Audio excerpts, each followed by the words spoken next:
J'avais levé 75 000 euros en une semaine. Qu'est-ce que j'allais faire en cours, quoi. On était sur genre 13 ou 14% de marge, sur des machines. On se rendait pas compte. C'était presque à perte qu'on le faisait. Mais c'était important pour lancer la machine, pour montrer que ça marchait, quoi. Et donc, on a lancé, puis on s'est dit, bon, maintenant, coûte que coûte, on a de l'argent, on a des promesses, faut qu'on livre. Le plus important dans la blockchain, ça reste la confiance. Par contre, je savais que les gens avaient confiance en moi sur le contenu que j'apportais sur les crypto-monnaies. Si tu sais pourquoi tu fais ça, déjà, t'as plus d'énergie, et ensuite, tu te fatigues, mais tu t'épuiseras jamais. Sois libre d'essayer, casse-toi la gueule, recommence, amuse-toi. Ne faut pas trop empêcher les erreurs. C'est très très formateur. C'est ce qu'il y a de plus valorisant. Et c'est l'idée d'un abonné, Just Mining.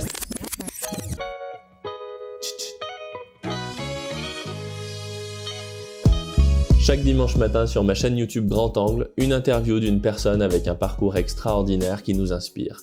Vous pouvez aussi écouter le podcast sur grandangleeco.com/podcast. Allez, c'est parti. Owen Simonin, bonjour. Donc Bonjour. Power Hasher, connu sur Internet. Merci d'être venu aujourd'hui. Ça me fait très plaisir parce que premier influenceur crypto de France. Hein. Merci à vous, puis super cadre, c'est incroyable. Et quand je dis vous, je parle de vous tous. On se tutoie, oui, merci à vous. Non, mais c'est vraiment, le cadre est incroyable, j'adore. Ouais, bah on essaye, hein, on fait. Hein. C'est les nouveaux lieux, du coup, on est parti sur autre chose. Voilà. Comment j'ai écarté. Donc, on va recentrer sur ce que tu fais. Aujourd'hui, beaucoup de gens te connaissent sur YouTube. Oui. Donc, c'est la première chaîne YouTube, plus de 300K, 350K abonnés. 350 000 abonnés. Voilà. Et les gens, beaucoup imaginent que tu passes ton temps à faire des vidéos sur Twitch, sur YouTube. Ah non. C'est quoi ta vie? C'est quoi ton métier? Je pense que je suis entrepreneur. C'est le seul truc qui peut résumer en un seul mot beaucoup de choses. Mais on a différentes entreprises, différentes activités dans plein de domaines. Du déplacement d'explosifs en passant par de l'agroalimentaire, par de la reconnaissance vocale jusqu'à la crypto-monnaie. On entreprend dans vraiment plein de domaines avec mon frère, puisqu'on fait tout en binôme. Et globalement, on essaye de mener à bien toutes ces différentes sociétés, toutes ces différentes personnes morales, et toujours livrer, essayer de rester dans l'utile, servir quelque chose qui va répondre à un besoin et à un problème fondamental, et essayer de s'amuser dans ces différentes aventures pour toujours améliorer les produits et ce qu'on propose aux gens qui travaillent avec nous. Et du coup, c'est quoi ces boîtes? Alors, moi, je m'occupe plus de la partie blockchain. Les principales. Voilà. On fait un petit peu d'immobilier. L'une de nos plus grosses sociétés s'appelle Vivoca, qui fait de la reconnaissance vocale. C'est mon frère, l'homme clé, qui a fondé ce projet. Pour faire très simple, Google Home, c'est bien pour fermer les volets dans la cuisine, ou alors pour mettre de la musique ou une alarme.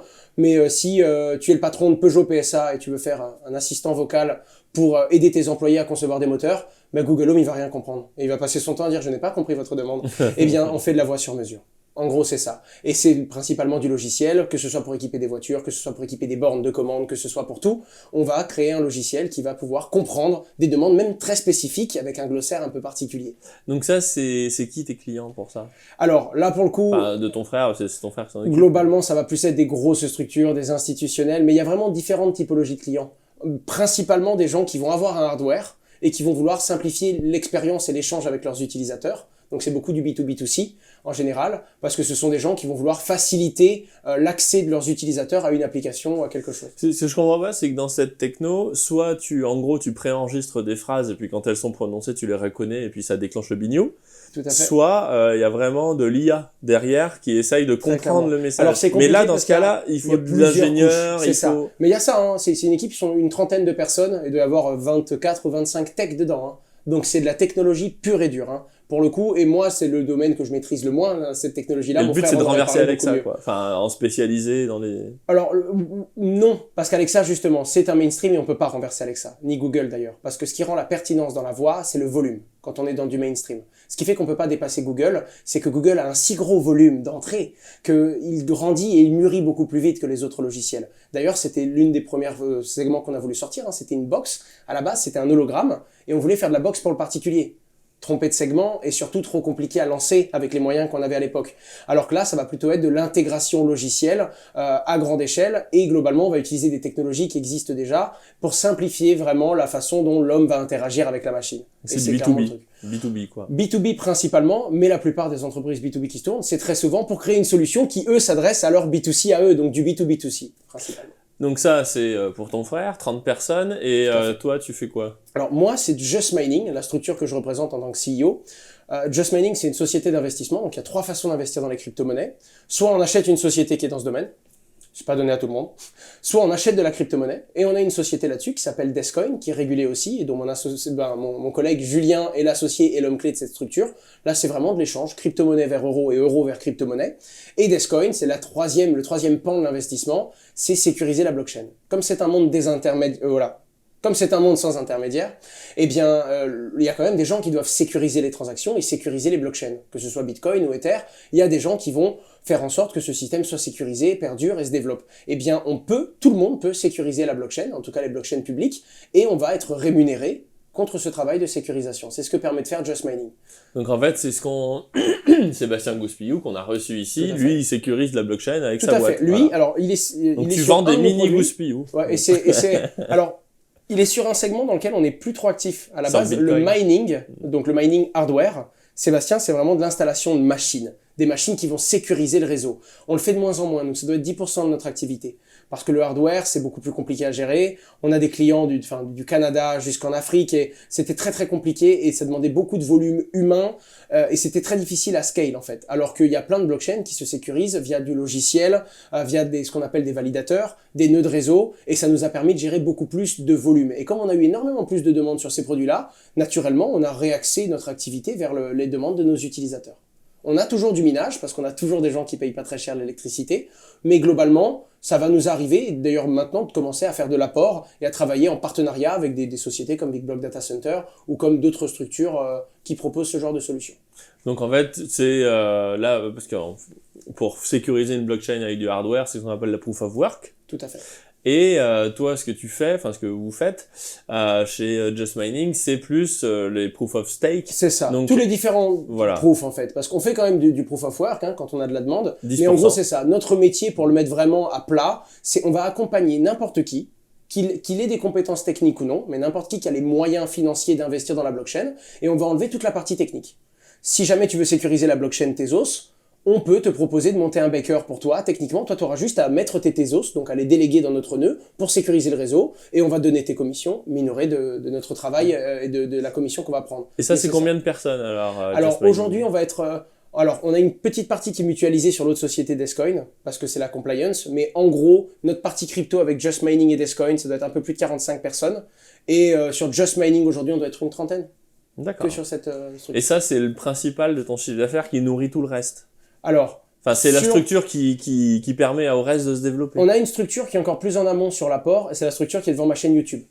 Puisque c'est vraiment la structure qui nous a fait connaître dans plein de domaines. Quelle que soit l'entreprise crypto qu'on a, parce qu'on travaille également, du coup on a rejoint Waltio, on a rejoint également une pool de minage, qui était au début, on était utilisateur de cette pool, et quand on a commencé à grossir, on s'est dit, mais pourquoi pas devenir associé. Leur proposer. C'est ça. Et du coup, avec la visibilité et l'exposition qu'on a, on va faire des apports naturellement à toutes ces structures. Surtout que le plus important dans la blockchain, ça reste la confiance. Et quand quelqu'un a confiance en nous sur une structure ou sur une autre, dès qu'il a un autre besoin qu'on est capable de satisfaire, il dit « Attendez, moi j'ai confiance en vous, pourquoi j'irai ailleurs? Vous avez une autre structure, si vous me dites que vous savez le faire bien, on y va. » Et donc en réalité, nos premiers clients, mes premiers abonnés, sont à la fois des business angels, sont à la fois des partenaires, ce sont à la fois des clients, c'est eux qui nous apportent les besoins qu'ils auront demain et qui nous demandent de construire les solutions, et c'est eux qui nous ont fait développer en fait tous ces différents services. Donc au début, en fait, tu as créé avec la chaîne YouTube et tu as tourné au sponsoring. Alors, un petit peu au sponsoring, mais c'était... Enfin, très vite, il y a eu deux segments. Je faisais un petit peu de sponsoring sur YouTube, mais j'en ai fait tard. Pendant 1 an et demi, j'en ai pas fait. J'avais même pas conscience que YouTube pouvait apporter du flux comme ça. Par contre, je savais que les gens avaient confiance en moi sur le contenu que j'apportais sur les crypto-monnaies. Et c'est l'idée d'un abonné, Just Mining. C'est un abonné qui m'a demandé de monter une machine, de montrer comment ça marche un mineur. Moi, j'ai galéré. Mon frère m'a aidé techniquement à le faire. Je présente aux gens, j'explique que c'est rentable. Voilà, ça coûte 2 € par jour d'électricité. Ça m'apporte 4 € par jour d'Ether. 1 Ether par jour à l'époque. À l'époque. Ouais. Et, à l'époque. Et je dis voilà, c'est rentable, je vous ai expliqué comment ça marche. Et il y a un abonné qui dit alors c'est génial de comprendre comment ça marche, par contre c'est trop compliqué. Toi-même t'as dit que c'était long, t'as commandé les pièces, t'as monté le logiciel, tout. C'est quand même dommage qu'il n'y ait pas une entreprise qui ait fait une machine, on la reçoit chez soi, on la branche à internet, à l'électricité, puis on appuie sur start. Ah c'était mon BP qui l'avait fait le mec. C'était mon business model, quoi. Il m'avait mis mon business model dans un commentaire. J'ai lu ce commentaire et c'est parti. Donc c'est carrément la communauté qui m'a donné ses premiers besoins, et moi, avec mon frère m'a dit, écoute, si toi tu sais le vendre, moi je sais le faire. Donc tu as commencé à gagner de l'argent sur YouTube en faisant Just Mining. C'est ça. Au début, en fait, j'ai commencé à entreprendre via ma chaîne YouTube. Et à l'époque, ça rapportait pas d'argent. Pas du tout. J'ai gagné un petit peu en investissant sur les crypto-monnaies, mais YouTube, j'avais pas encore de sponsor. Donc globalement, YouTube me rapportait 50, 70 euros par mois de pub. Par contre, j'ai fait ma société, on a fait du crowdfunding et on a trouvé nos premiers clients grâce à ça. Donc là, on a compris qu'il y avait T'as crowdfundé la société? Oui. T'as fait un appel public à l'épargne en gros, enfin. C'est ça, on s'est fait refuser de toutes les plateformes, sauf Indiegogo, qui nous a dit oui. On lance la campagne, on réunit 20 000 euros en une journée, pour nous c'est le début de, ça y est, hein, ça commence. Hein.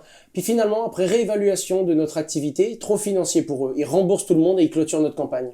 Sans nous prévenir, j'ai eu un petit mail. Hein. Donc très très dur, j'allais abandonner, et mon frère m'a dit non, là on a essayé tous les moyens propres de le faire, on a été voir une dizaine de banques, tous nous ont refusé, on a été voir les plateformes de crowdfunding, elles nous ont toutes claqué la porte au nez, voire même ouvert, et quand on est rentré, ils nous ont foutu dehors, ce qui était encore plus frustrant. Parce qu'ils avaient remboursé des gens qui nous faisaient confiance. Quoi. Là, on avait perdu. Même au niveau audience et marketing, les gens ne nous feraient plus confiance. Et mon frère a dit non, quitte à devoir utiliser un glitch, on va faire un petit site internet. On va mettre notre compte courant, en gros, c'était via un module de don PayPal. Et on va promettre aux gens que s'ils nous donnent de l'argent, ben, c'est pas un don. Même si légalement c'est un don, on livrera un produit. Et on savait qu'avec cet argent-là, quand on aurait du volume et quand on aurait des moyens, en refaisant la tournée des banques, on en aurait une qui nous tendrait la main, et en retournant voir des acteurs, en leur disant que c'est bon, on n'a pas que des rêves, on a maintenant de l'argent aussi. Donc des gens qui y croient, et là, ça marcherait peut-être mieux, et c'est ce qui s'est passé. Oui, parce que du coup, au début, tu avais besoin d'acheter de la fourniture, les pièces, les machins. Ah oui, enfin, c'est une activité. Sur les toutes premières batches de machines, un petit atelier. On était sur genre 13 ou 14% de marge sur des machines. On se rendait pas compte. C'était presque à perte qu'on le faisait. Mais c'était important pour lancer la machine, pour montrer que ça marchait, quoi. Et donc, on a lancé, puis on s'est dit, bon, bah, maintenant, coûte que coûte, on a de l'argent, on a des promesses, faut qu'on livre. 3 mois, tic-tac, et ça commence maintenant, quand on a retourné le sablier, puis... Ils avaient commencé à monter tous les deux dans votre chambre, c'est ça, dans un bureau. Mon frère a commencé à le faire, très rapidement, il a fallu que j'arrête les cours, moi j'étais à l'EDEC, et ça n'allait plus du tout. L'EDEC, c'est quoi, c'est école de commerce? C'est ça, tout à fait. Une école de commerce, moi j'étais à l'EDEC Lille, et puis là, j'allais déjà plus en cours, enfin, c'est terminé, j'avais levé 75 000 euros en une semaine. Qu'est-ce que j'allais faire en cours, quoi. Et donc j'étais tellement obnubilé par tenir ma promesse et pas décevoir ces gens qui, mine de rien, bah, ils ont mis 2000 balles par carte bleue sur un site où c'était un don, mais il y avait marqué, je vous jure, c'est pas un don, c'est pour m'aider. Le site, moi-même, j'aurais pas mis ma carte bleue dessus. Hein. Vraiment, il était terrible. Moi, j'aurais pas mis 1 euro sur mon site, vraiment. Donc il y a des gens qui m'ont dit ça, puis il y a même quelqu'un qui m'a dit, Owen, quoi, je t'envoie ma carte en photo, tu fais la commande toi sur ton site. Je fais, non, monsieur. Et enfin, ce niveau de confiance-là m'a fédéré et j'avais vraiment pas le droit de les décevoir. Donc il fallait que je livre. D'accord, donc tu commences à gagner de l'argent en montant des machines dans un local que vous avez pris ou même chez tes parents ou je sais pas. Ouais, on était même pas chez mes parents, on était dans le garage d'un ami à mes parents en Moselle qui hébergeait mon frère à l'époque parce qu'il avait pas encore les moyens de se prendre un appartement, c'était très compliqué. Et après, du coup, là tu commences à faire des sponsors sur la chaîne YouTube. C'est ça. Alors, une fois que tu as commencé à tourner... C'est arrivé bien plus tard après, hein. C'est arrivé après 2017. On avait déjà eu la folie du coup les crypto-monnaies qui ont explosé en 2017 et Just Mining qui a rapporté beaucoup. La sponsoring sur YouTube et le marketing, c'est arrivé bien après. C'est arrivé dans la première période creuse, donc les crypto-monnaies commençaient à perdre de la valeur en 2018. On rentrait dans ce qu'on appelle le bear market. J'en avais pas conscience, hein. Moi j'avais encore mon fusil, la fleur au fusil, quoi. Tout se passait bien, ça allait bien marcher. On savait pas qu'on allait devoir traverser un désert sans eau pendant 6 mois. Emoji main, emoji diamant, emoji fusée. Voilà, on était encore sur de l'emoji fusée là à ce moment-là. Et on s'est dit c'est parti, let's go. Et puis on commençait à avancer. Et là, petit à petit, je commençais à avoir de la demande et des gens qui me disent Owen, ta chaîne, elle commençait à prendre un petit peu d'ampleur parce que là, je devais avoir peut-être 20, 30 000 abonnés. Et il y a une société qui commence à nous proposer du sponsoring, et puis bon, bah, moi ça m'intéressait pas, je dis non, jusqu'au jour où je vois un projet qui me plaît bien. Et là je vois un projet qui me plaît bien, je me dis, bah, par contre, si c'est moi qui les contacte, il n'y a pas ce côté, oui, on m'a payé pour... Non, alors c'est vrai qu'on va me payer, parce que je vais quand même pas travailler et faire de la pub à quelqu'un sans être rémunéré, c'est mon travail. Par contre, on pourra pas me donner ce problème de reverse solicitation, c'est moi qui vais voir la personne, je dis voilà, c'est mon sponsor, mais c'est moi qui l'ai démarché, c'est moi qui lui ai demandé de budget, parce que je voulais vous en parler. Et là, je me suis dit, ok, ça me va bien. Et puis là, je suis rencontré Danilo Carlucci, qui est l'un de mes associés, et qui est aujourd'hui beaucoup plus un ami qu'un partenaire, et qui nous a rejoint partout, qui était à l'époque Head of Community de YouTube, et qui m'a dit, écoute, moi, je connais bien cette entreprise, je suis advisor, donc je peux te libérer du budget. Par contre, te rate pas, quoi. Ramène-nous des clients, explique vraiment nos valeurs, nos fondements, pourquoi est-ce qu'on se développe là-dedans, qu'est-ce qu'on essaye de créer dans la blockchain. Et si ça se passe bien, ben, pourquoi pas, tu pourras avoir un autre budget pour nous refaire de la pub un jour et tout. Et c'est comme ça que j'ai commencé. Et après, j'ai été contacté par des projets qui étaient très complexes et qui venaient pour des besoins différents. Soit ils avaient une technologie très complexe et ils voulaient faire une vidéo mais privée. Ça m'arrive de vendre des vidéos privées pour des investisseurs. un venture capital qui comprend pas bien l'objet social de la société. Moi, je leur fais une vidéo et je leur dis, voilà, techniquement, qu'est-ce que ça fait, en le vulgarisant, pourquoi c'est un game changer dans les crypto-monnaies et pourquoi c'est intéressant pour vous de rentrer sur cette valorisation. Et donc, au début, j'ai commencé à faire du conseil privé, puis ensuite du conseil public, et puis après, il y a des gens qui ont dit, bah, j'ai bien aimé la vidéo que tu as fait sur nous, sur ta chaîne, maintenant, on voudrait de la relation presse.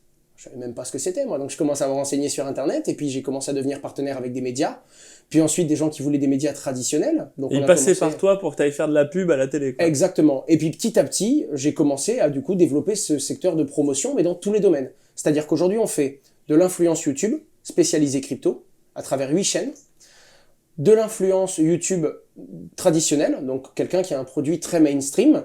On a des influenceurs qui vont adhérer à leurs valeurs, parce que c'est vraiment le pilier sur lequel on crée tout. La blockchain, c'est la confiance, donc l'influenceur lui-même doit utiliser et comprendre le produit. Et donc, on va proposer ça à des influenceurs mainstream, mais qui ont beaucoup plus d'abonnés. Ça peut monter jusqu'à 7 millions d'abonnés pour certains influenceurs qui bossent avec nous. Et ensuite, on va avoir également des médias. Donc au début, c'était les médias crypto. On bosse avec Cryptos, Coin Tribune, Journal du Coin, Bean Crypto, Coin Academy. Enfin, vraiment tous, quoi, Crypto News. Et puis ensuite, il y a des clients qui disent, bon, ben, moi, je veux mettre plus de budget, mais je veux des médias, cette fois-ci, du monde traditionnel, quoi. Alors, pour ralentir un peu, en fait, l'idée, c'est que t'as, je sais pas, moi, la société de Tartampion qui a inventé le token Trucmuche, qui vient te voir en disant, bah, est-ce que tu peux en parler? Donc, tu regardes et tu dis, bah, en fait, la meilleure audience pour vous, c'est le Journal du Coin. Par exemple. Et là, tu vas voir le Journal du Coin, tu leur dis, j'ai machin chouette, hop, ça vous plaît pas, ça deal, et toi, tu prends une com sur la transaction. Alors, c'est ça, mais c'est un peu plus complexe, parce que généralement, on fait des diligences au début. Déjà, il y a une grosse étape de diligence, c'est très énergivore et ça coûte beaucoup de temps et d'argent. Une Donc fois ça, qu'on a validé délègues des clients, à des salariés, enfin à bien sûr, mais ouais. on prend moins d'un client sur 20. D'accord. Donc, on a vraiment beaucoup de demandes et on essaye de cibler parce qu'on veut une bonne image et en fait, on veut pas de clients-fournisseurs. Cette relation-là, elle nous dégoûte un peu. On veut des partenaires. On veut des gens, on dit, votre produit est incroyable, ce que vous faites, c'est génial, et nous, on sait en parler. Et là, ils nous donnent leurs KPI, donc leurs objectifs. Alors nous, on veut plus d'utilisateurs, nous, on veut plus d'investisseurs, nous, on veut vendre notre jeton pour essayer de nous financer. On comprend leurs besoins, et si on s'aligne avec leurs valeurs, on leur dit, OK, voici tous les outils qu'on a. Alors nous, on aime bien Journal du Coin parce que si, on aime bien également Cryptos parce qu'ils font ça, on a un influenceur qui pourrait vous aimer, peut-être que ça marchera bien avec lui, et on leur présente leur futur partenaire en fait. Et on va faire du coup un schedule content, et on va dire voilà, votre stratégie sur 1 an pour créer votre image, ben, ça va être au début de vous faire connaître. Une fois que les gens connaissent votre nom, ça va être d'expliquer votre valeur. Pourquoi vous faites ça? C'est quoi votre why? Qu'est-ce qui fait que vous voulez changer quoi finalement? Qu'est-ce que vous faites? Et ensuite, comment est-ce qu'on communique et comment est-ce qu'on essaye de développer? Et ça nous arrive de bosser avec des blockchains, hein, la blockchain Elrond qu'on a introduit en France et qu'on essaye de développer parce qu'on s'entend très bien avec eux. D'autres blockchains sont venus du coup vers nous après ça. BNB, Swissborg, mais Swissborg c'est plus un agrégateur, c'est une solution, mais ils nous ont fait confiance et donc on a développé leur audience en France. Tout comme ils nous ont donné des coups de main quand on arrive en Suisse. Mais Swissborg c'est un bon exemple. C'est pas un client, c'est des partenaires. Ce sont des gens, on partage une partie de leurs valeurs, ils sont d'accord avec nous sur plein de choses, on se challenge entre nous, et quand on a des soucis sur, que ça peut être la régulation dans un pays, ben quand on va approcher la Suisse, évidemment, c'est eux qui vont nous ouvrir certaines portes, et quand ils ont des questions sur la France, ou quand ils ont des idées, on leur donne, du coup, un advisory, on leur dit, ouais, ben écoutez, on pense que c'est une bonne idée, ou peut-être pas, on communique beaucoup, ce sont des partenaires. Et après, ben, évidemment, quand on s'entend très bien et qu'il y a une bonne relation, il y a des flux financiers qui sont échangés, mais la plupart du temps, à la base, les gens, ils viennent vers nous en mode, voilà, mon objectif c'est ça, moi je fais ça.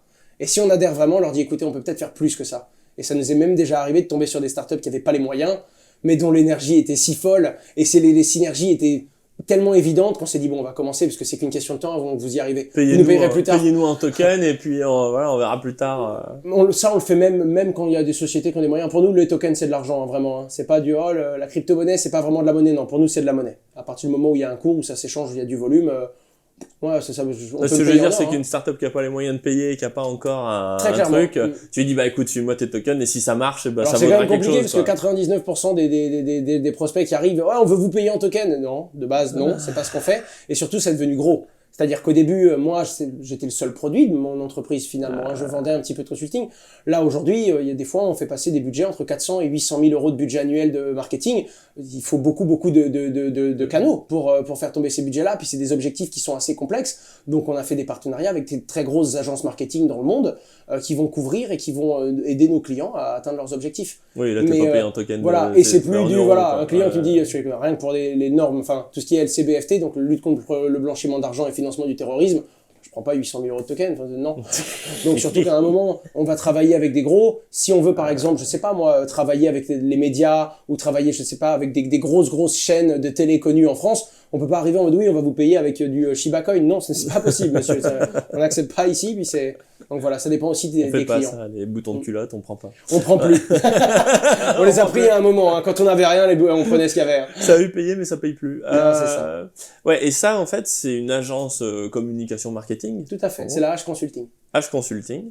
Et ça, en fait, c'est l'activité principale en flux, en volume, en... Alors, j'aime bien dire en flux. Parce flux. que même le plus gros client qu'on a eu du coup sur Just Mining, c'est quelqu'un qu'on a rencontré lors d'une campagne marketing. Il était associé dans une bien société. sûr, ça redescend après. Donc voilà, ça redescend après. C'est pas le plus gros en flux. C'est pas ça qui prend le plus gros montant parce que Just Mining est une machine si grosse qu'elle rend à peu près tout ce qu'il y a autour très petit. mais c'est au niveau des connaissances, de la visibilité et des gens qu'on a rencontrés. C'est la H Consulting ou du coup ma chaîne YouTube au début qui m'a fait rencontrer les profils les plus pertinents, les gens qui m'ont dressé. Enfin, ce qui a été ma communauté, ce qui m'a éduqué, ce qui m'a protégé, ce qui m'a fait grandir et ce qui m'a aussi mis des coups de pression quand j'allais pas assez vite, ça vient vraiment de là. Ça vient vraiment de ces gens sur YouTube que j'ai jamais vus, que eux, qui me regardent toutes les semaines, et c'est eux qui m'ont éduqué, ouais. C'est eux qui m'ont mis sur ce chemin. Mais après, aujourd'hui, je veux dire, si YouTube te banne comme c'est tous notre horreur, on se dit, allez hop, YouTube ferme le rideau, ces boîtes-là, elles vivent par elles-mêmes. Alors non, ces boîtes-là vivent. Je veux dire, il y a plus de dépendance on l'a directe très à vite YouTube, compris. On l'a très vite compris. Alors évidemment qu'il y aurait un impact parce que c'est toujours une grosse source d'apport, mais ne serait-ce que sur la valorisation des structures. On a très bien vu quand on a tout mis à plat que c'était un risque systémique. Si tout dépend de YouTube et d'un flux, le flux est coupé et c'est terminé. Donc bon, comme un bon vieux Pareto qui essaye de diversifier ses revenus pour être sûr et certain qu'il ne dépend pas d'un client, on a très vite compris que ce n'était pas sain. Et puis même pour créer de la valeur, ça ne doit pas juste venir d'une chaîne. Une société doit être indépendante, et donc très très vite on s'est dit bon à la base on a vendu des machines parce qu'il y avait Asher, mais notre métier c'est de sécuriser la blockchain. Sécurisons-la bien. Et on a commencé à staffer, développer des compétences, et Just Mining aujourd'hui est compétent sur à peu près toutes les blockchains publiques. Du côté de Descoin, à la base, c'était oui, Asher connaît des gens qui veulent acheter de la crypto-monnaie, alors on va faire le change pour eux. Ben oui, mais c'est plus ça aujourd'hui. Aujourd'hui, on est bon parce qu'on arrive à avoir des bons cours, parce qu'on est régulé, parce qu'on fait ça proprement, parce qu'on a des bonnes normes contre la lutte contre le blanchiment d'argent et l'approche par les risques. Et toutes les structures individuellement, on s'est dit bon, comme sur la H Consulting, au début c'était Asher, non. Maintenant, comment est-ce qu'on transmet des valeurs? Comment est-ce qu'on impacte vraiment? Comment est-ce qu'on montre aux gens vraiment les valeurs du projet? Et c'est ça faire du marketing en fait finalement. Il y a faire de la pub et faire du marketing. On fait du marketing, on crée des histoires et on essaye de mettre en avant en fait on essaye de présenter un projet comme nous on le voit. On arrive à comprendre ses valeurs, ce qui dégage, pourquoi il est utile et pourquoi j'ai envie d'utiliser cet objet. Pourquoi j'ai envie d'utiliser cette blockchain. Pourquoi je suis content quand j'ouvre mon application Swissborg. Ça j'essaye de le transmettre et de dire aux gens voilà à quoi ça sert, mais voilà ce que ça dégage. Voilà la valeur qu'ont ses fondateurs. Quand je leur parle, c'est ça que je ressens. Alors attention, on peut se tromper, puis ça nous arrivera de travailler avec des gens qui finalement n'iront pas au bout de leurs objectifs, évidemment. Mais on s'est vraiment rendu compte que toutes les boîtes ont dû développer leurs propres valeurs, et le seul moyen, c'était de développer notre expertise. Travailler dur sur, finalement, qu'est-ce qu'on fait? Qu'est-ce que fait cette entreprise? Quelle est sa valeur ajoutée? Parce que si c'est pour faire de l'argent sans valeur ajoutée, on est devenu un intermédiaire comme ceux qu'on stigmatise tant, et c'est dommage. Et oui, et du coup, Just Mining, par exemple, si aujourd'hui c'était revendu, j'ai n'importe quoi, mais tu vois, tu la revends, et du coup, je sais pas qui l'achète, mais qui n'est plus connecté à ta chaîne YouTube. Oui. Et c'est une boîte il y a du SEO, donc il y a du référencement Google, il y a des clients, c'est vivant par elle-même. C'est un peu plus de 50 000 clients actifs dans plus de 100 pays dans le monde, et c'est, pour le coup, les gens arrivent parce que c'est moi, ils restent pas parce que c'est moi. C'est comme la blockchain, en fait. On arrive parce qu'on en a entendu parler quelque part, mais on reste parce qu'on a compris comment ça marchait, on a compris qu'il y avait quelque chose d'incroyable derrière et qui nous plaisait. C'est ce qu'on a voulu créer sur nos sociétés. Donc c'est pareil, les gens, ils découvrent via ma chaîne, c'est sûr, et puis je suis content de parler de mes entreprises, surtout que ça vient de la chaîne, c'est créé là-bas, donc je suis très fier de dire, c'est l'idée d'un abonné, quoi. Par contre, si les gens restent là-bas, c'est parce qu'on a un bon service. Si on n'a pas un bon service, ils partent, on n'a qu'à en retenir des leçons et puis améliorer ce qu'on fait. Il touche des royalties, l'abonné, avec son commentaire? Non, je sais même plus, je crois qu'il y est même plus, le commentaire sur la vidéo. Comme s'il l'avait enlevé ou je sais pas. Mais je me souviens même plus, Puis comme on dit, une idée ça vaut rien. Oui, c'est vrai, tout à fait. Mais je crois que je me demande si c'est pas l'un de nos clients. Ah, je crois, et puis bon, il est client chez nous depuis 2016, puis fin 2016, il a commencé à faire avec nous, donc il a dû bien s'en sortir. Donc les boîtes à Vivoca, donc Anaïs Vocal, en fait c'est une boîte tech, c'est pas une boîte c'est pas une boîte blockchain, c'est une pas boîte du tech. tout, Vivoca ça l'est pas. Ouais. Après il y a Just Mining qui fait du masternode, de la sécurisation de blockchain. Tout à fait. T'as H Consulting qui vient un peu en agence marketing. Tout à fait. Et il y a encore une boîte.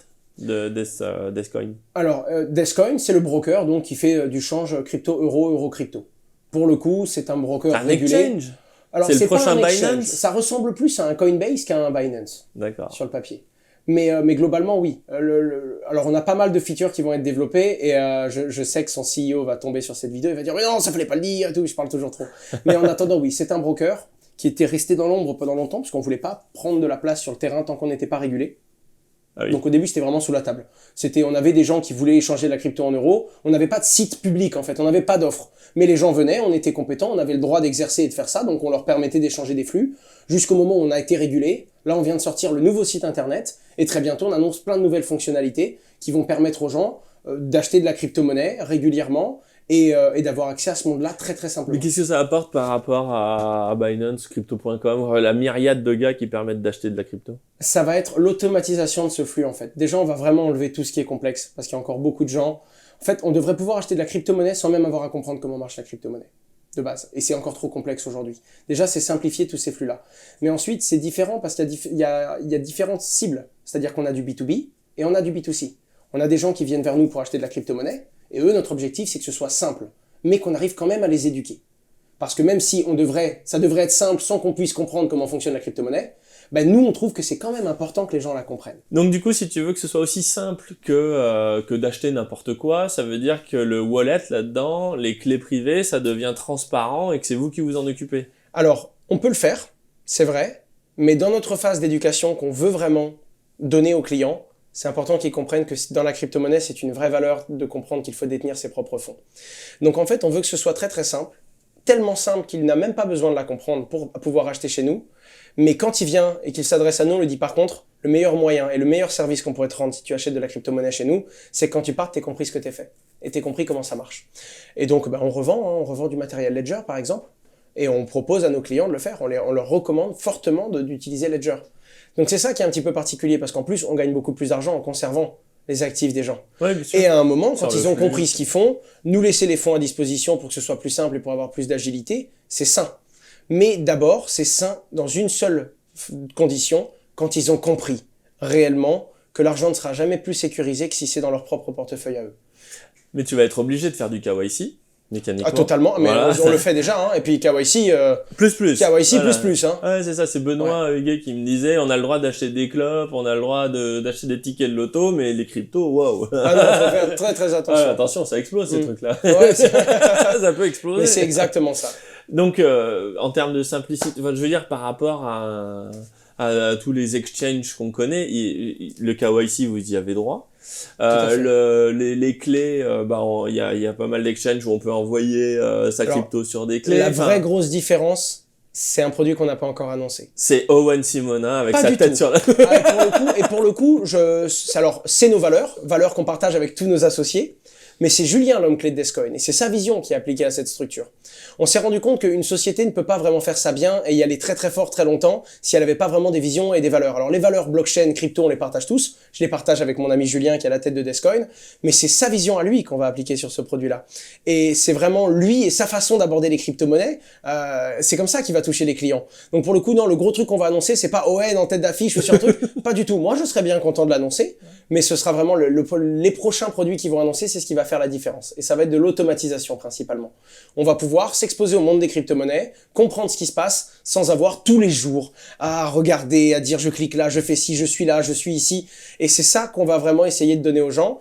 Et on a déjà des petites ébauches, il y a déjà des petits trucs qui existent du genre, mais pas comme on veut le faire. En tout cas, ça faudra attendre parce que ce sera pas sur le marché avant quelques semaines. Et ça, c'est vraiment le côté B2C. Mais Descoin, c'est aussi un côté B2B. Parce que ça propose à certaines entités régulées de faire du change. Il y a des entités régulées, quand elles veulent acheter, elles veulent un acteur qui fait ça avec une banque française et la régulation française. Donc on a des grosses sociétés qui viennent. On a des gens qui ont plein de clients entrants et qui veulent du coup une surcouche de KYC et de compliance. Donc on va leur apporter ça et on va s'occuper, nous, d'onboarder intelligemment leurs clients et de façon légale.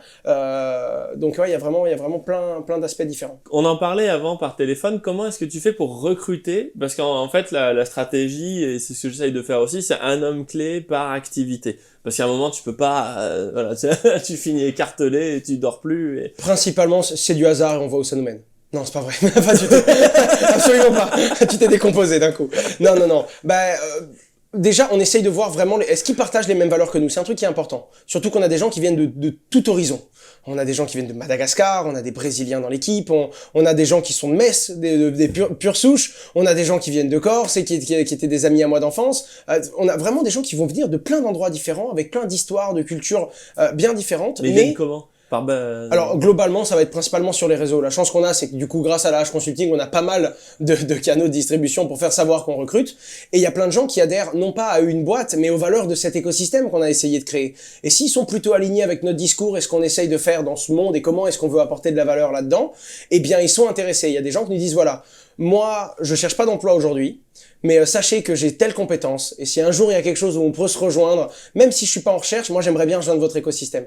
Et d'ailleurs, heureusement, parce que c'est un petit peu dur pour nous, on est loin de Paris, donc on est en Moselle, et c'est vrai que tous les profils sont sur Paris, c'est très dur de recruter, mais on est très proche du Luxembourg. À 15 km, il y a 3 fois moins de charges sociales, et donc les salaires sont beaucoup plus hauts. Donc c'était très très dur pour nous de recruter, et des fois on a du mal, mais on a quand même réussi à trouver des profils, parce que quand les gens viennent, ils viennent pas que pour leur salaire en fait. Ils viennent vraiment pour toute l'aventure qu'il y a autour. Ils viennent pour la com. Ils viennent pour la communication et pour mais pour la commission. C'est l'ensemble, et puis ils viennent vraiment rejoindre une aventure. Et au début, on n'avait pas trop de moyens, donc c'était vraiment nos associés. Maintenant, on a les moyens de payer les gens à leur juste valeur, en plus de cette aventure qu'on offre. Mais parce qu'on s'est développé, parce qu'on a réussi à gagner notre vie finalement, mais c'était pas le cas au début. Donc au début, c'était vraiment que du rêve. On avait que ça à donner aux gens. Partager le même rêve que nous, et on en a trouvé, heureusement, qui nous ont permis de rendre tout ça possible aujourd'hui.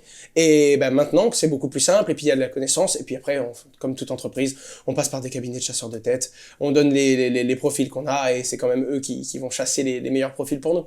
C'est un ensemble de solutions. D'accord, ouais, donc maintenant tu t'es institutionnalisé dans la façon de recruter. Oui, quoi. puis on cherche beaucoup plus de monde. On est 70 sur toutes les boîtes à peu près. On a dû avoir 20 nouveaux profils sur 30 jours. Donc les méthodes qu'on connaissait... Les 30 derniers jours. 20. Et là, on va en avoir encore une quinzaine, je pense.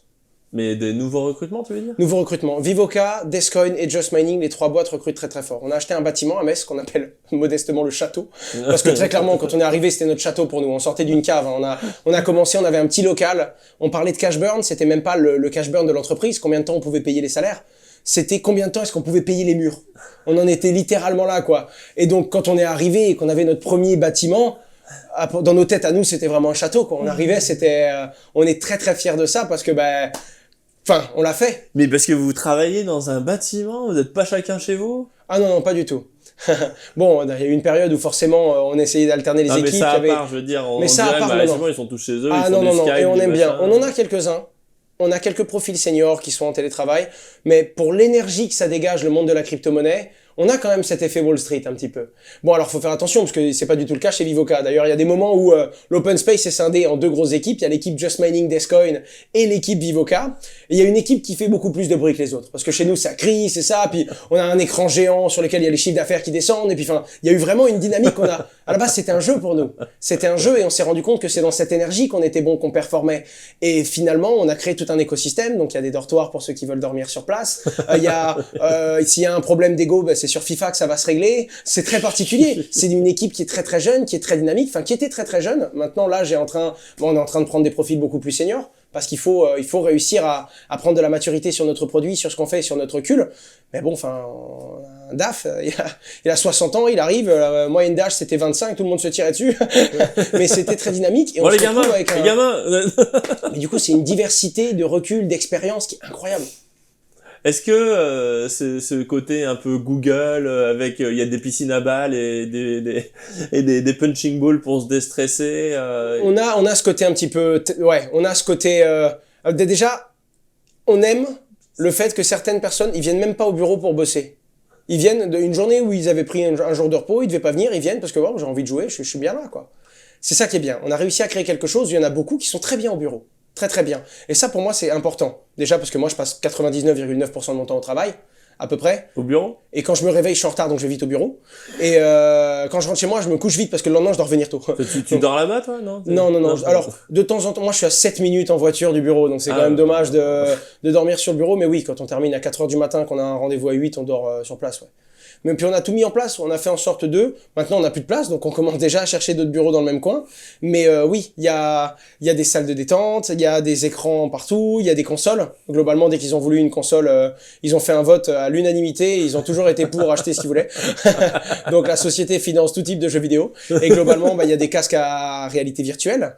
Et du coup, il y en a un qui achète, puis il aime bien, puis il en parle aux autres, puis 4, 5, 7, 12. Puis on a un groupe qui se crée, la réalité virtuelle du château.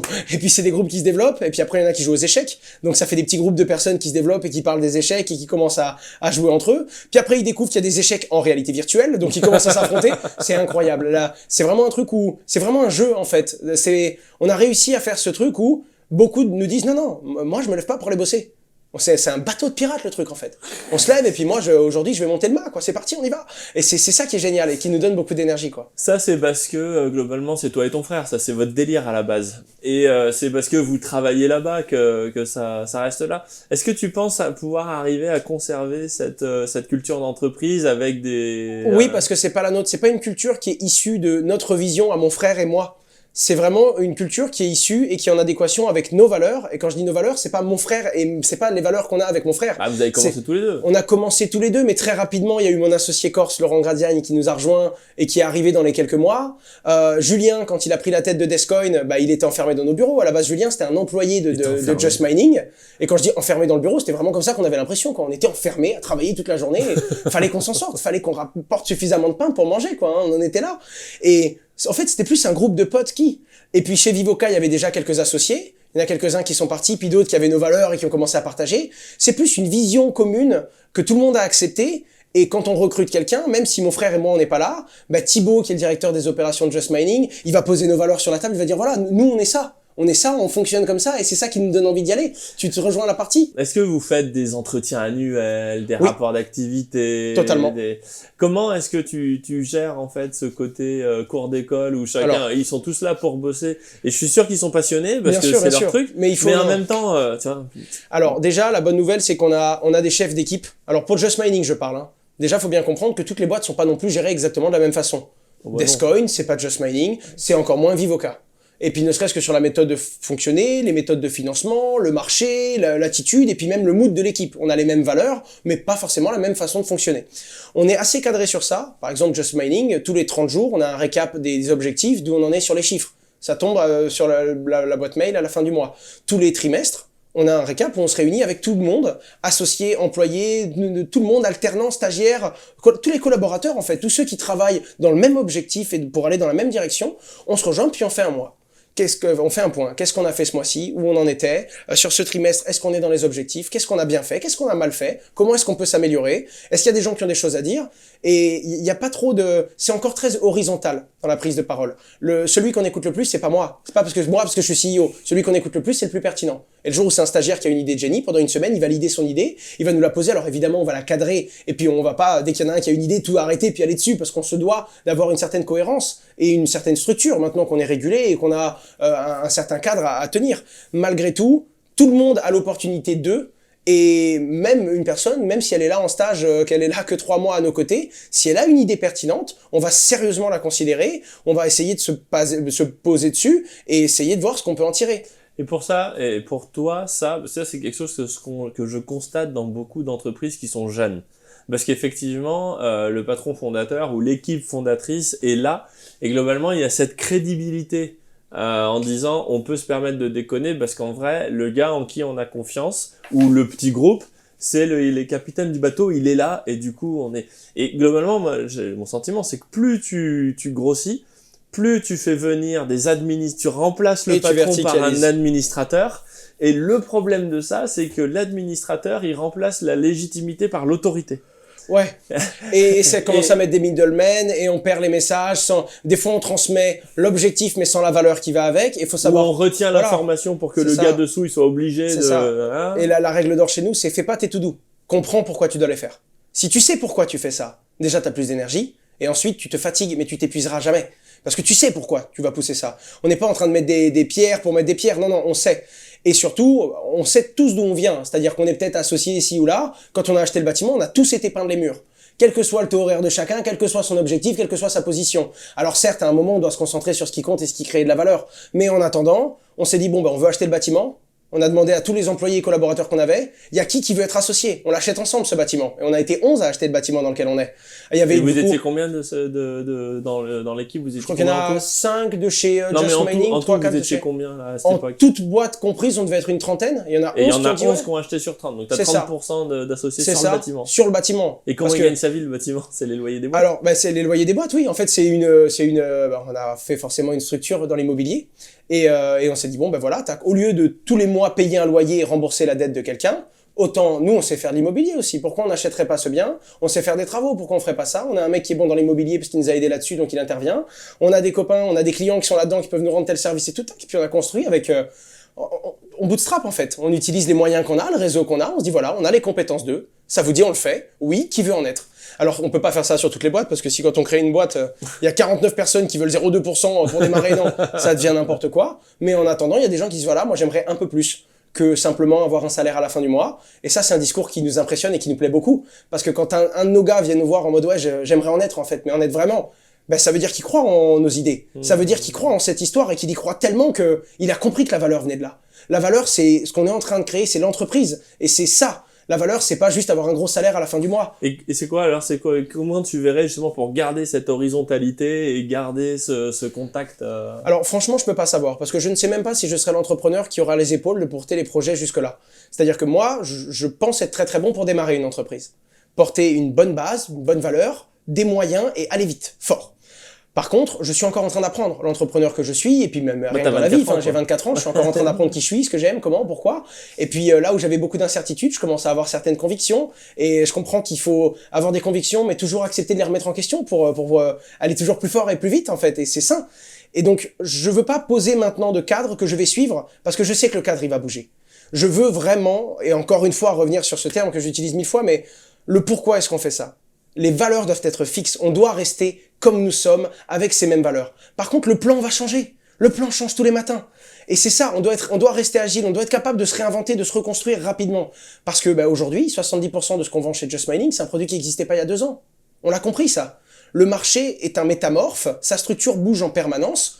On ne doit pas avoir une structure rigide, ferme et des positions arrêtées, alors qu'on veut performer dans un marché qui est agile. C'est ce qu'on reproche à la régulation. On va pas quand même tomber dans notre propre piège, enfin c'est un truc de fou. Et donc on a essayé de comprendre ça. Donc on se dit bon, on sait qui on est, on sait où on veut aller et on sait comment on veut avancer. Maintenant, essayons de le faire avec efficacité. Quel que soit le chemin qu'on va emprunter, ne dérogeons jamais à certaines règles morales qu'on s'est imposées, essayons toujours de servir et de faire en sorte d'être servi autant par le plaisir que par le devoir, parce que c'est quand il y a ces deux valeurs-là qu'on s'amuse à travailler tous ensemble, et qu'on se retrouvera un jour avec un de nos gars qui vient nous voir en mode bon écoutez, moi je vais quitter l'entreprise, j'ai une idée, je veux monter ma boîte. Par contre, vous voulez être mes associés? Je prends le bureau à côté, puis on y va. Et ça, c'est merveilleux. Et c'est comme ça qu'on a créé plein d'autres solutions. Et c'est comme ça que certains de nos clients qu'on utilisait, nous, on était clients d'une pool de minage. Et le CEO de cette pool de minage qui s'appelle Cruxpool, la pool de minage, c'est le logiciel qu'on utilise, du coup, avec les mineurs pour se connecter et sécuriser la blockchain.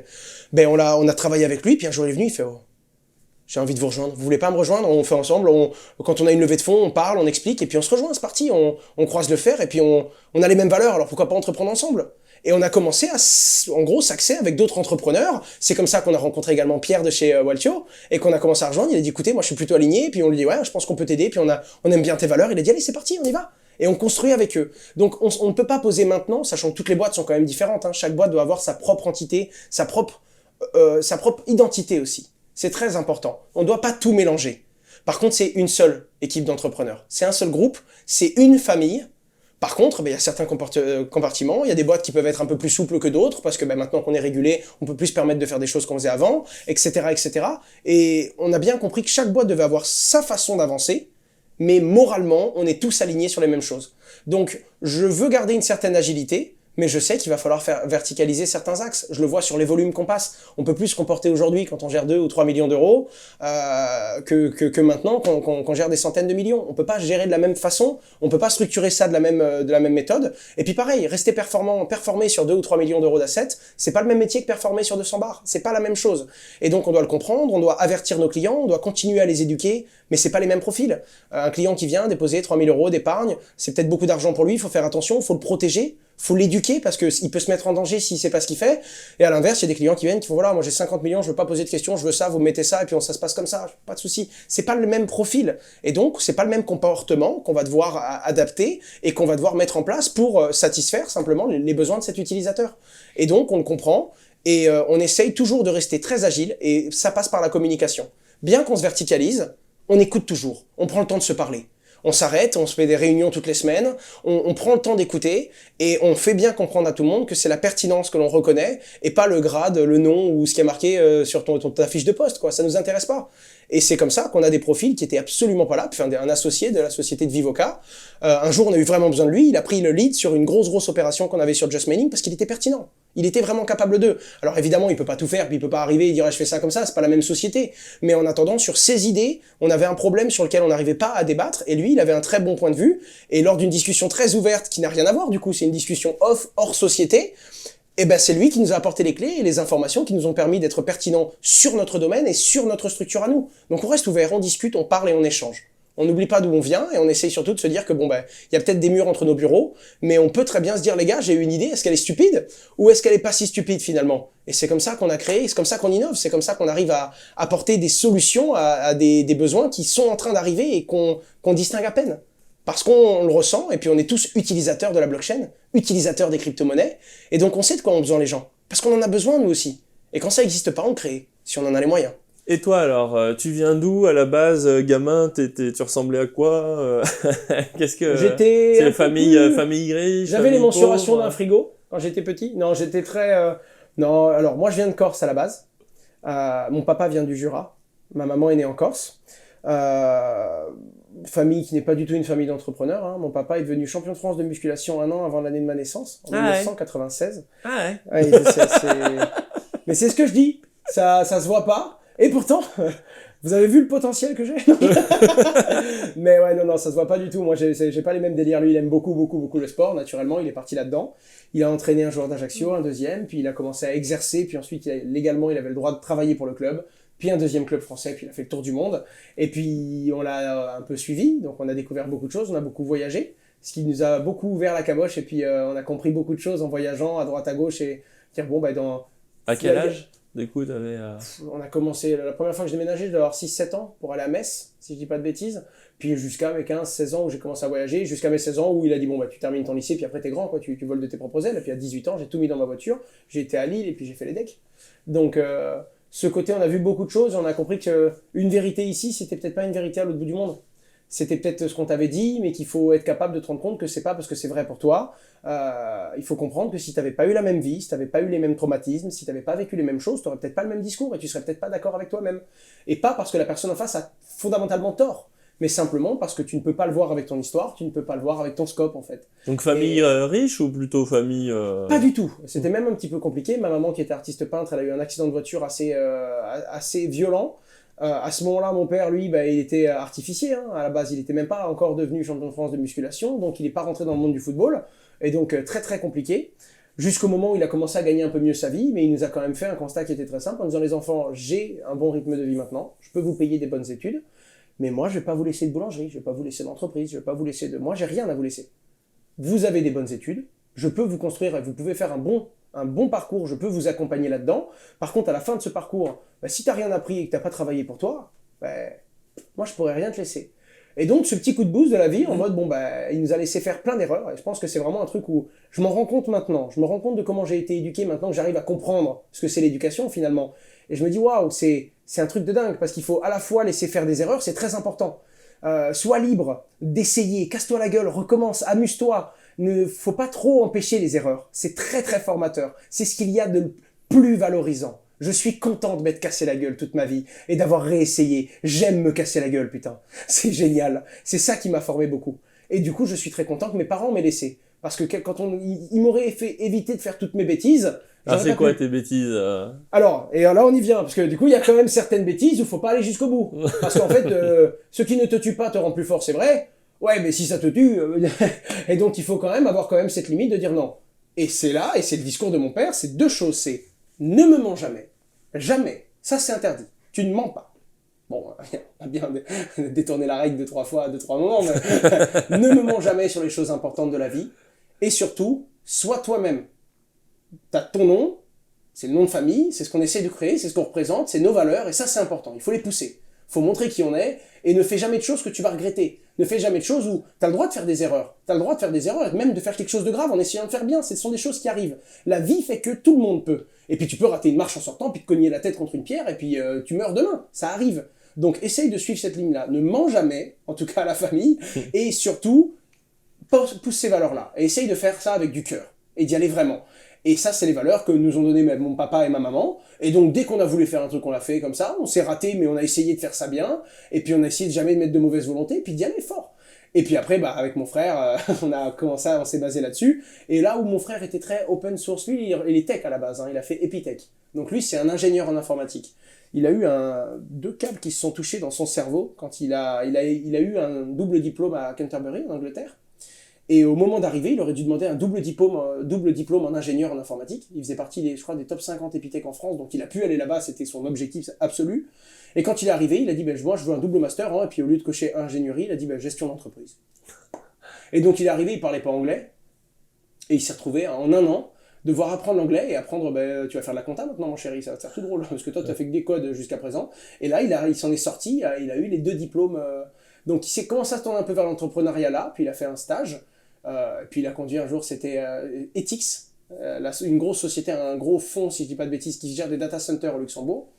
Et un jour, il a conduit la voiture du boss, et puis il a dit, putain, moi aussi, je pourrais en avoir une comme ça. Et puis là, il m'a appelé, il m'a dit, on fait comment? Puis moi, depuis tout petit, j'ai essayé de tout vendre à tout le monde, et je lui ai dit, pas trop tôt. Et d'ailleurs, on s'entendait pas du tout avec mon frère jusqu'à ce moment-là. Quand on a commencé à bosser ensemble, pour la première fois de nos vies, il n'y a plus jamais eu une seule engueulade qui n'était pas constructive. Parce qu'en fait, on s'engueulait, mais on avait le même objectif. Le but, c'est d'avancer. Donc on s'engueule quand on n'est pas d'accord sur la méthode, mais finalement on a compris qu'on s'engueulait pour l'intérêt de l'autre aussi, parce que on veut juste avoir le meilleur chemin. Et donc à partir de là, on a commencé à être vraiment cul et chemise, on a commencé à bosser vraiment bien ensemble et à bien s'entendre, alors qu'avant on était insupportables et on supportait pas.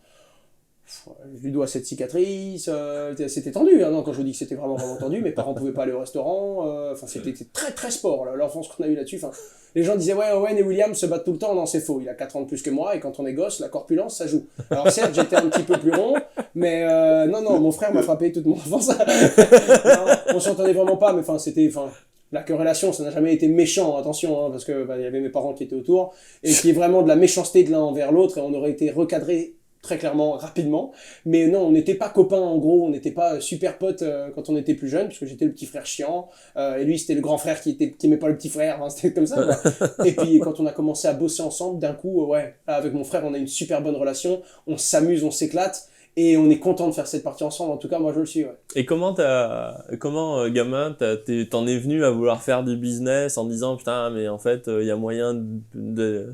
Et tout comme je sais pas pourquoi il a dit gestion d'entreprise à Canterbury, je sais pas pourquoi j'ai essayé de tout vendre à tout le monde. J'ai tout essayé très tôt. Mais tout le temps j'ai essayé. Tout le temps de vendre. Je sais pas pourquoi j'étais intéressé par ça. Qu'est-ce que s'entend par là? J'ai essayé de vendre tout le temps. En fait, j'aime l'outil qu'est l'argent.